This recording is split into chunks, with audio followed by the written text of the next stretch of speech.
Welcome back to another edition of The Baseline. I'm Nick McCarville, and this year at the Australian Open, we are crunching the numbers like never before. Dr. Marka Reed, we're into the quarterfinals. Let's look at the quarterfinalists and compare them among three different stats or numbers as you've been looking at. We've got clutch, shot quality, and work rate. Yeah, and let's start with clutch. We know that's our assessment of how the players perform in the biggest moments of the match. And we've got leading clutch, Grigor Dimitrov in the men's game. Really, surprising name to see there, but what about Jo-Wilfried Tsonga? It's not necessarily been a great tournament for him when you look at clutch. No, and he came into the event as the standout leader. He's dropped more or less 10 percentage points through to the fourth round. Okay, so on the women's side then, we look at two 30-somethings that have come through the draw. Surprisingly so, Mirjana Lucic-Baroni and also Venus Williams. Yeah, two veterans. Their experience really telling, working for them in the biggest moments of the match. Both of them up between 14 and 20% on their long-term average. All right, so we talk about clutch, but now let's go to shot quality. And I think the most important shot in tennis, the serve. Who floats to the top of the list for the men? Yeah, and look, shot quality is our assessment of someone's precision, speed, quality of ball, alongside the outcome or the effect that has on the opponent. And who we see featuring atop the serve list? Roger Federer. I think I know that name, Mr. Federer. So what has he been doing well in this tournament as far as it comes to the serve? Serve speed's been high, but equally his ability to target the lines, that's the sideline and the tee, has been almost without peer for the tournament. Okay, so Roger's serve has helped him, but if you also look at this list, you see Rafael Nadal on it, but at close to the bottom, right? Yeah, so what we've done here, we've set up two thresholds. One for service speed at 185 kilometers an hour, and another for precision to line at 60 centimeters.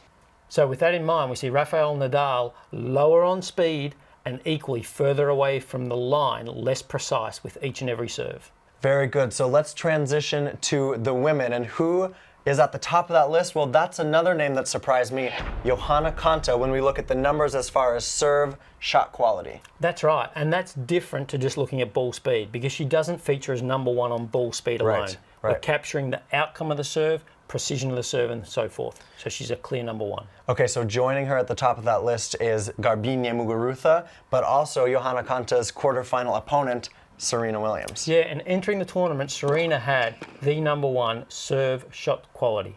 Okay, slipped to number three. Another intriguing name on that list though, Venus Williams, featuring number 8 on the serve quality list. So why necessarily, let's look at Venus Williams' serve, why isn't she delivering the way that she used to? Look, it's an interesting setup, Venus's. Here, we see her really open to the court. Right foot in this instance, shifted a long way right, opening the hips towards the net. Not a particularly strong setup. That's going to mean she's less effective with the legs, through the trunk, and then onto the racket. Okay, so roll there, yes. And we see that play out here. Again, really square. So she's twisting around that long axis like we've seen as a characteristic of a lot of the female players that don't have quite the same bite on the serve. Okay, Dr. Reed, so we've talked about clutch and we've talked about shot quality, but what about the hardest workers in the tournament? And we see a name near the top of the list, Misha Zverev. He worked hard for that upset win over Andy Murray. Who are the hardest workers into the quarterfinals? Nick, serve and volley is back. And with serve and volley, we have high work rate. And we see that with Misha Zverev. He's a standout near the top of that list. Another interesting name to fall out, Grigor Dimitrov.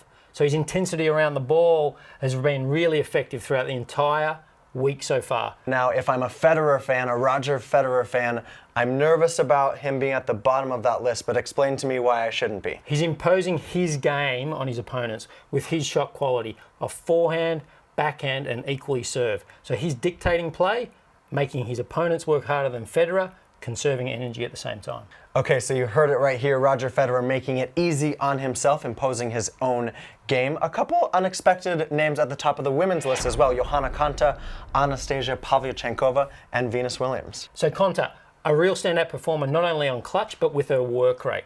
And that's a real strength of her game. Her intensity around the ball, imposing her physicality on the contest. Okay, so when we look at this list again, at the bottom, Coco Vandeweghe, she's a surprise quarterfinalist, but tell me again why her fans shouldn't be worried about her coming in lowest on work rate. Look, it's a little bit like the Federer story, in essence. She's imposing her game on her opponents. So far in this Australian Open, she's hit to the lines on forehand and backhand 37% of the time, lasering the balls to the corners, making her opponents really work that little bit harder. Thank you very much, Dr. Reed. Interesting stuff on all of our quarterfinalists. Tomorrow we'll go in depth on Serena Williams against Johanna Konta. We hope you join us, and thanks for watching The Baseline.